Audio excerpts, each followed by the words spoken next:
Very often, stress is communicated or portrayed as the ultimate villain, right? It is, we all live such stressful lives, and it will inevitably lead to burnout and health problems and diminish our performance. And we just all get sick and sad and be alone, right?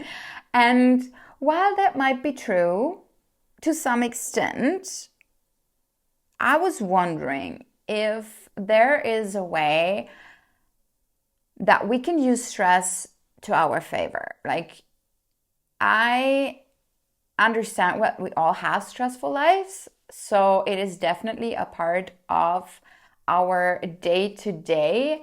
And I don't think that there is a way that we can completely eliminate stress, right?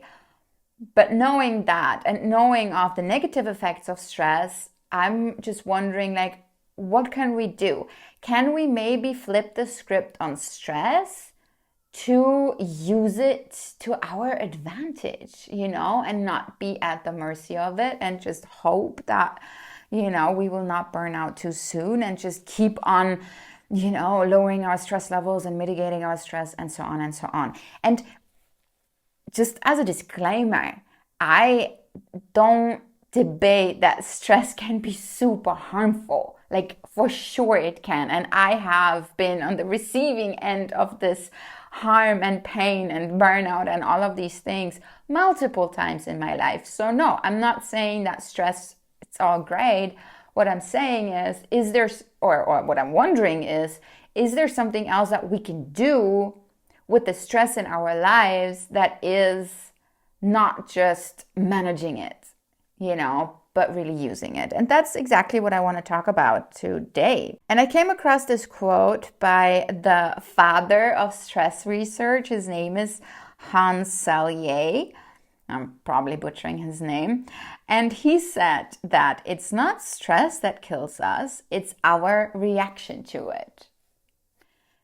So hearing that sentence from someone who apparently knows a lot about stress, I'm like, okay, let's do that. Let's work on that reaction. Let's flip the script on stress and, make sure that it doesn't kill us, but maybe make us better, And that's exactly what I want to talk about in today's episode. So welcome to the Healthy Underline podcast. I'm so excited that you're here.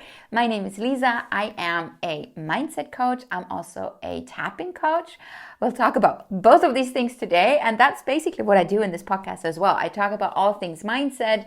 I truly believe that we all deserve to live the best life possible, the life that we each dream of, which is very different. Like, we all have different dream lives, right? My dream life looks very different from yours. There might be similarities, but overall it will be different. And I believe that we all should at least have the tools on our hands that allow us to go there and to follow those steps that will inevitably lead us to our dream life. And I truly believe that the way that we see life, the way that we think about life, and the beliefs that we have about ourselves and about our environment and about our dreams, aka a mindset, is truly what sets us apart from living a life that's okay, and actually being that person that we dream of being, whether that is a super successful CEO, I don't know, 7-figure entrepreneur. I don't know what your KPIs are. If you want to be the fastest person on the planet, if you want to win the Super Bowl, if you want to get that Olympic gold medal, like whatever your dreams are, whatever you picture for yourself, I want to help you get there. And I just love talking about these topics. So today, stress is the topic because, as I said, we all have stressful lives. We all are so often in stressful situations, and learning how to not just manage that stress, but actually use it as fuel, I think could be not only a competitive advantage, but also make us feel a bit healthier, make us suffer less from situations. So let's dive into it. Let's look at it. And another disclaimer, I am not at all an expert at stress, right? I Don't know if I just said that. If I said that, I'm going to cut this out. I have stressful situations all the time. I have been on the receiving end of a burnout, of more than one burnout, of different, to different intensity levels. And I really want to figure out how to use it for myself. So this is an episode where I go on exploration with you. This is an episode where we experiment, where we learn together, and where we think out loud together. If you're ready for that, if you allow me to do that. So what is stress? I looked it up, and it says that stress is a double-edged sword. It is of a dual nature. And that is actually one of the most interesting things about this episode as well, about the general idea of flipping a negative stress into positive stress. Because yes, there is such a thing as positive stress. It is called eustress.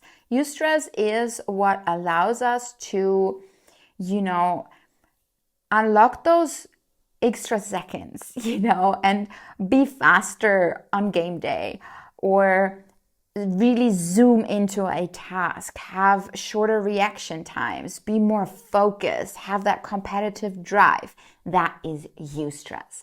And its counterpart, the opposite of it, is what is called distress. And distress is mainly what we talk about when we talk about our stressful lives, right? We talk about the type of stress that cripples us, that paralyzes us, where we have that physical reaction of exhaustion, of the racing heart that is just so dragging us. It's pulling us down, weighing us down. It is causing maybe even physical injuries, or at least physical discomfort, and we lose focus. And this is the stress that makes us sick in the long run.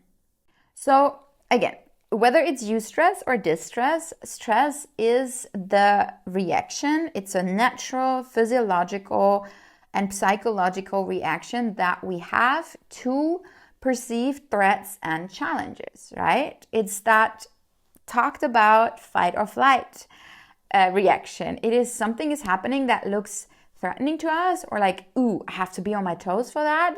And then we go into okay, do I need to run away really fast? Do I need to fight this thing? Like, what is it that I need to do? And to be able to run really fast, to be able to fight that thing, our body activates all the tools that it has for us to do that. So we will be faster, we will be stronger, we will stop a lot of functions in our body that are not necessary in that moment for that reaction. So we stop digesting. The blood goes to different areas of our body that allow us to then have the adequate reaction. And I'm pretty sure you've heard about this plenty of times because it's been talked about so many times, but I just want to make sure that we all talk about the same thing. That's why I repeated it here as a little refresher for all of us. And what happens as well is that specific hormones are released in our body, namely cortisol and probably adrenaline, when we feel that stress. And that goes for eustress and distress. It doesn't matter, because when I talk about fastened reaction times, when I talk about, heightened focus, that's what we want for the eustress part, that is a reaction, a physical reaction for us to fight better, or, what was the other one? Flight or fight, right? So yes, the problem just comes when we stay in that situation. And again, you've heard that a lot of times as well. Again, here's a refresher, here's a reminder. So basically what happens in our body is that our systems all go up to help us survive that moment. And then once the moment has passed, the systems need to, calm down again. And then we take care of the other things. Then we can sleep, then we can digest, then we can repair things in our body, like we can heal, we rejuvenate, we sort our thoughts, our brain has time to clean up and organize. So all very important things as well to live a good life, right? And to continue surviving. The problem comes when we don't allow our systems to do that, when we stay in this high stress situation, right? When we don't allow ourselves to calm down. And that is then when we don't allow ourselves to be healthy, basically. And that's what makes us sick, right? In the long run. So, as I said, I don't think we can avoid having stressors in our lives, right? I don't think that we can walk through life and never feel that. And I don't think this should even be the goal, because it is an important part of our system. It is an important reaction of our body. And I don't hate it at all, And the question is just, when we have these stressors, when we have these stressful situations, is there a way for me to use it, or to define it as eustress rather than distress, right? Can I use it instead of, use it for me instead of have it used against me? And we see those examples. We see people who perform so well under stress, and we see people who break under stress. Same situation, different reactions to it. For example, I perform really well with the deadline. That stress that is caused by deadlines really helps me focus, really helps me get stuff done and sit down and just, work, basically. That's it. I get it done. I can rely on myself that I get it done when I have a deadline. If I don't have that deadline, if I don't have that stressor in my life, it is much more difficult for me to get stuff done. And then there are people who are really not performing so well with a deadline, they get so flustered with it that they will not do good work. They will not be able to focus on it because they are so in distress.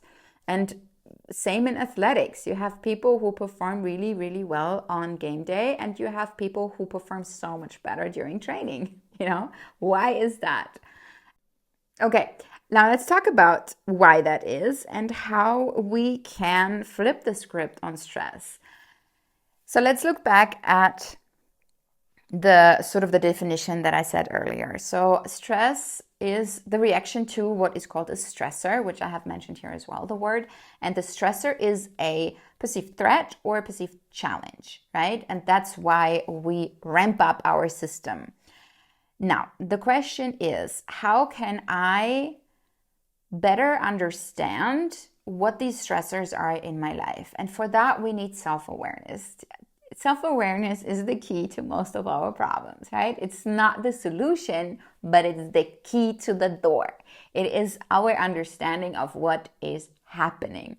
Because, let me give you an example. You could be really stressed. So it's the end of the season. You are a handball player, and there are a couple of games left, right? Some are home games, some are away games, and you're really stressed about those last games. Right? And you're really you can tell it's impacting you in a negative way. You can't really focus. You can't seem to remember the new plays that you're training and rehearsing. And, you can tell that you don't sleep as well. And it's really stressing you out. And you are experiencing distress in that context, right?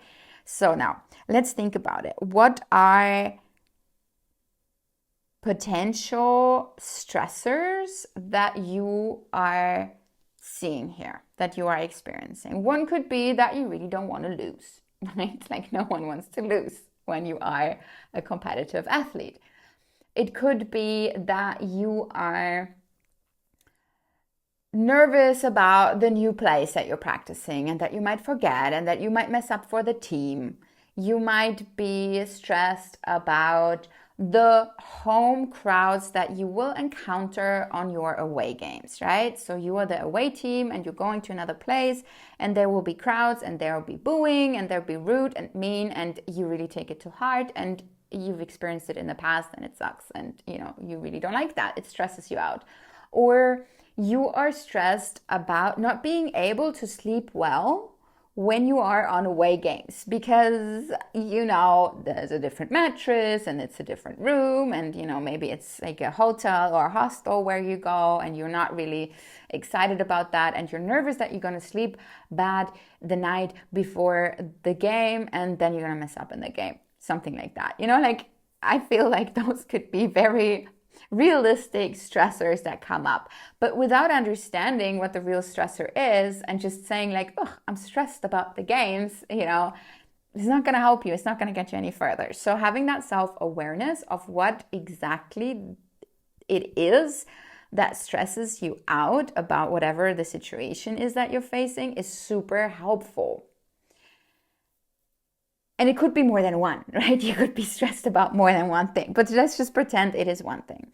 And understanding that, again, stress inherently is not good or bad, now allows you to look at the situation from a different perspective, right? You can see like, okay, so let's say we take the last example that I gave. So let's say you're stressed about not sleeping well before a game on away games because you're not familiar with the mattress and the room, and the whole like travel schedule makes you really nervous, and you're stressed about that, and that stress then translates now into your practice and into your ability to focus and to perform. Let's see if there is a way to reframe this for you into something exciting. So let's say you're nervous about the mattress, about sleeping bad. So you think about, but on holiday, I can sleep really, really like a baby in like a nice hotel, right? I'm so relaxed. I sleep so well. I hibernate like a bear when I go on vacation. And it might be a completely different situation going on vacation versus facing, one of your opponents the next day and being on that, like travel schedule of your season. But maybe the activity of sleeping in a different bed, being in a hotel or being in a hostel or being like in that different environment is something that you can get yourself excited about. How about you reframe it that way and be like, actually, I can see myself get excited about these places that I get to see when I travel, right? About the new experiences that I'm going to have, the different types of food that I'm going to eat, and, seeing what the mattress is like, because usually I sleep really well when on vacation. So I know that I can sleep well on other mattresses. So why not be excited about sleeping in those different beds during the season, and that is, I feel like I gave myself a very easy example there that I just chose with the mattresses and the vacations, but it is a way of reframing it for yourself, right? And feeling like you're on vacation while you are traveling for your sport. And that's, I think that's an example. Let me choose another one that is maybe not so much in your face, like a vacation mattress. What else did I say? Home crowds. Okay, let's do this. You are nervous about the home crowds while you are the away team, right? Because they are rude, they go after you personally, they go after you teammates, they boo, they are nasty, they really cross the line. Like they don't, like it's out of hand. It's not even funny anymore. It's not like a friendly banter, it's rude, and it really hits you, and it's really uncomfortable, and you get really mad, and you really want to defend yourself, or you want to defend your team or your coach or whatever they attack. And you know that it is not going to help you perform well during the game, right? Because your mind will be hearing that and be like, you'll be boiling inside, Okay, let's see. So that's the stressor. How can we flip it? How can we flip it to your advantage? So, okay. Usually when people are rude, when people are disrespectful, it says a lot more about themselves than it says about you, because something in you triggers something in them, right? Some insecurity that they have, something that they're not confident about, because otherwise they would not be rude. They wouldn't have to. So for that situation in this context, it basically means that when they are rude to you, that means they're not confident in their team. They don't believe that their team can beat you. So how about the more negative they are, the more they try to tear you down, the more proof that is to you that they don't believe their team can win. And they know their team better because they see them all the time. So that is just perfect, because that means that your odds of winning that game just got upped. Like, apparently that home team is not good at all, because otherwise why would the fans be so rude and would try to, bring you down so you don't dare to win against them? Because I mean, have you seen fans of super successful teams? They're not rude. They're above it. They know they can trust their guys. They know that, or their girls, they know they don't have to put the other team down for their team to win, because they know they can win, right?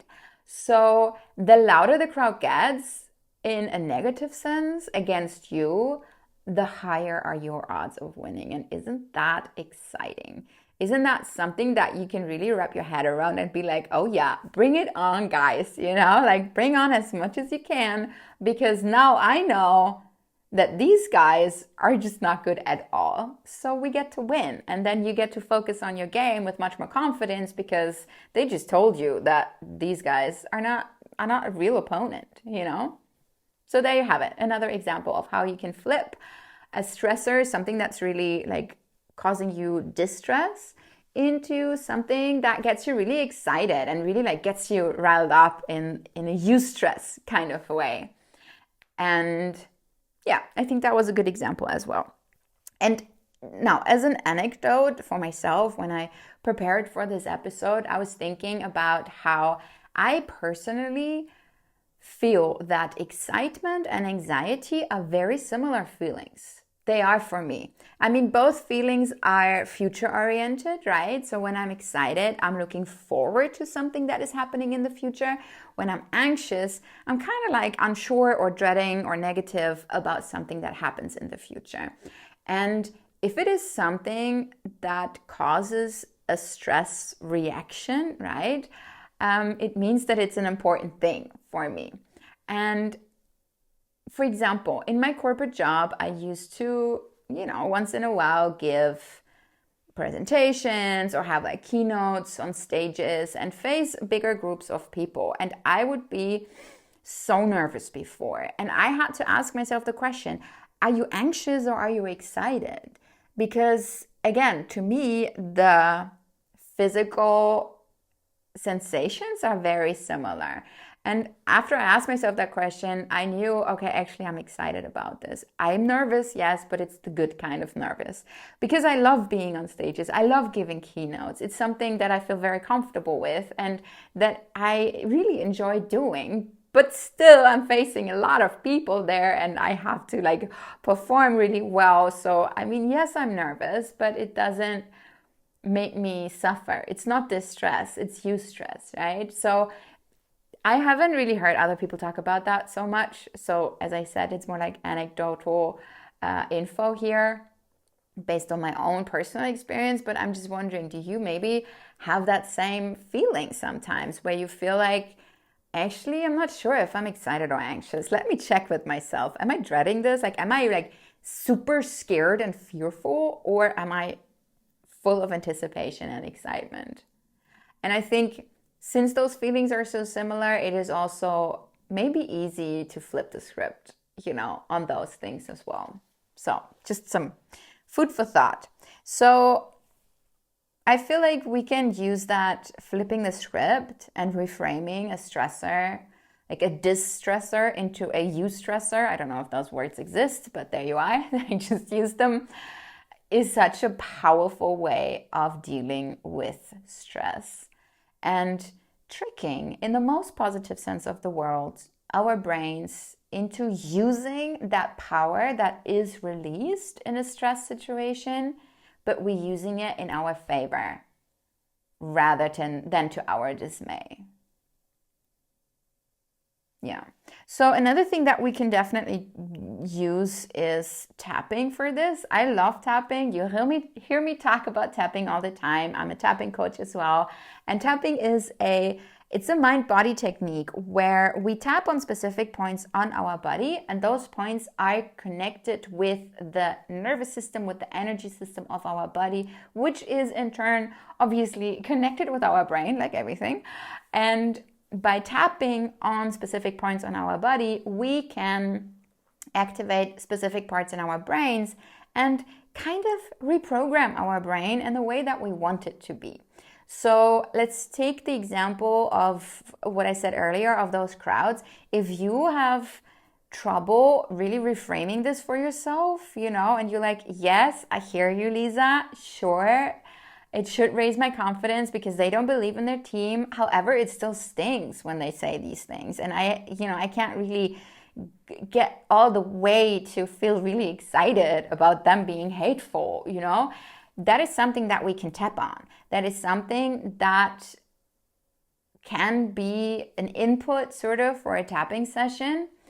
And the statement could be, I don't know, the more negative the home crowd, the more likely I am to win, or something like that, or the easier it is for me to win, something like that would be, I think, a really good statement in this context. So we can use tapping as a tool to enhance that process, to make it easier for ourselves and to give us that little last push, to really reframe the situation for ourselves in our favor and to our benefit. I upload tapping videos each Sunday on my YouTube channel, so you can go browsing there and see what I've done. If you have a topic that you want me to cover, just let me know, send me a message, and I'll be more than happy to record a tapping video for your specific situation, for your problem. And I got you. I'll get you sorted when it comes to that. No worries about that. So another thing that tapping does, which I think fits really well into this whole conversation, is that it calms your nervous system, right? When we tap on these points, it lowers our cortisol. So it takes us out of the stress situation. And I know I said that we want to stay in the stress situation in our favor. However, what can happen is that we find ourselves super much in distress. We're hectic, we're flustered, we're like all worked up. And when we are in that state, in that fight or flight, crazy distress, I can't think state, it will be very difficult for us to reframe the situation because we don't have the mental capacity to calmly think about something right now, right? Because our body uses that capacity to survive in that moment and not to, think of reframing and like all of these beautiful things, right? And that basically means that our sympathetic nervous system is activated. So we have two nervous systems, sympathetic and parasympathetic. They always be trying to balance each other out. So if one goes up, the other one goes down, and reverse. And we love them both because being in a parasympathetic mode, let me call it, meaning you allow your body to digest, to rest, to be calm, to think about all of these beautiful things. I mentioned it earlier as well. It's not going to win you any match. It's not going to, get you going on game day. So no, we don't want to just spend time in the parasympathetic system. That's not, it's not the goal here. However, when we talk about analyzing the situation, when we talk about reframing, specific situations for us, working on our beliefs about a specific thing, debunking beliefs that we have, that is much more possible and much easier when we are calm, when we are in that activated parasympathetic system, right? And not when we're in the high stress situation. So if you find yourself super stressed, tapping can help you calm down, and then use that calmness to reframe the situation for yourself. And if needed, get stressed again. If that's what you need, sure, go ahead. No, there's nothing against that. And stress is such a physical reaction that thinking our way out of stress is very difficult. So other than tapping, there's also other physical things that I would recommend to help you calm down, to be able to, like reassess the situation and then do whatever needs to happen. It could be breathing, when people tell you to just take a deep breath, when you're like super in your emotions and super stressed or whatever, and all you want to do is just like give them a proper punch, because you're like, you know what, that stupid deep breathing is not gonna solve my situation. It's not gonna, help me out right now.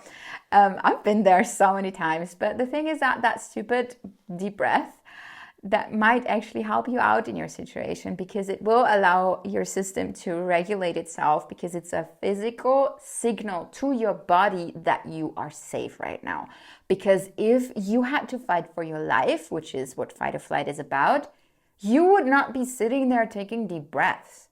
You'd be running, you'd be fighting, So showing your body physically that you are safe, then helps it understand like, okay, I could calm down, So whether it's deep breathing or meditating or tapping or, laying down maybe and showing your body like, okay, I'm safe here on the floor, or whatever, you find for yourself to do. There's so many techniques that you can apply.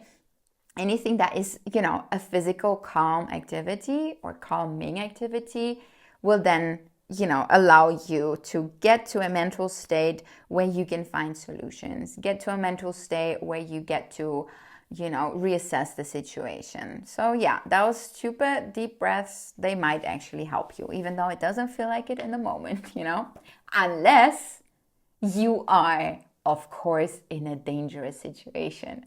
I mean, all of the things that I say do not apply when you are facing immediate danger. I hope I don't have to clarify that here. But obviously, if you're threatened, you run or you fight or you do what needs to happen. You don't have to take a deep breath, unless you think it might help you. I don't know.